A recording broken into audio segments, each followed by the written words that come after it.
ଗତକାଲି ତାଙ୍କ ନିଜ ଜିଲ୍ଲା କେଉଁଝର ଜିଲ୍ଲା ଗସ୍ତ କଲାବେଳେ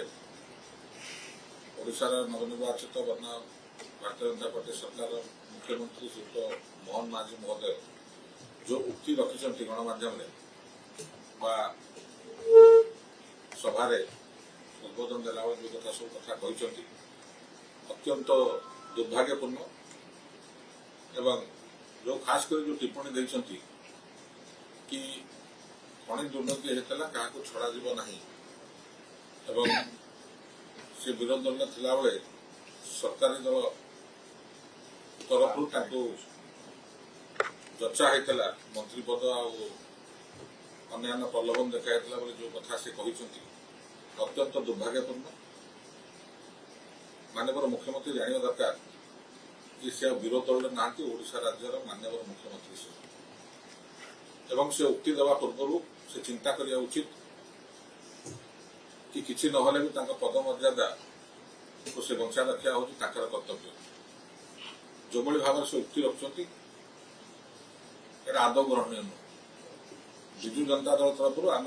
सदैव प्रस्तुत अच्छु जेकोसी परिस्थिति जेकोसी कथार जवाब देवाई जदि से कहते विरोधी दल थिला बेले प्रलोभन देखाई से गणमाध्यम तो कहूँ चाहते केस कर चाहते गणमाध्यम उक्ति रखी पारे आज मुख्यमंत्री है ये कथा कहवा केतु साजुची से निजक निज पचार एवं सर्वोपर से किसी कहवा पूर्व खଣି उपर से आगे माननीय प्रधानमंत्री उक्ति भी देखो दलर सर्वोच्च नेता से पार्लियामेंट कौन उक्ति रखिए खଣି संस्कार कौन राज्य आगुआ अच्छे तार ओडिशा सरकार आगुआ अच्छे संघीय व्यवस्था भर जब किए कम कर शिखा तो नवीन पट्टनायक को शिखा यहाँ नेता सर्वोच्च नेता उक्ति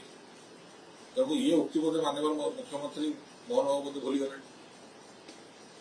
तो क्षमता को आसिकी विरोध दल भाया प्रभाव पड़ा छाड़ ओडिशा लोक भारतीय जनता पार्टी को मैंडेट देते सरकार करने दल मनोनीत कर मुख्यमंत्री हिसाब से किसी ना पद मर्यादा रक्षा करने उचित ये कथा कहले उक्ति जब गणमाध्यम जन साधारण सभा मुख्यमंत्री रखिब से शोभनीय नुहे।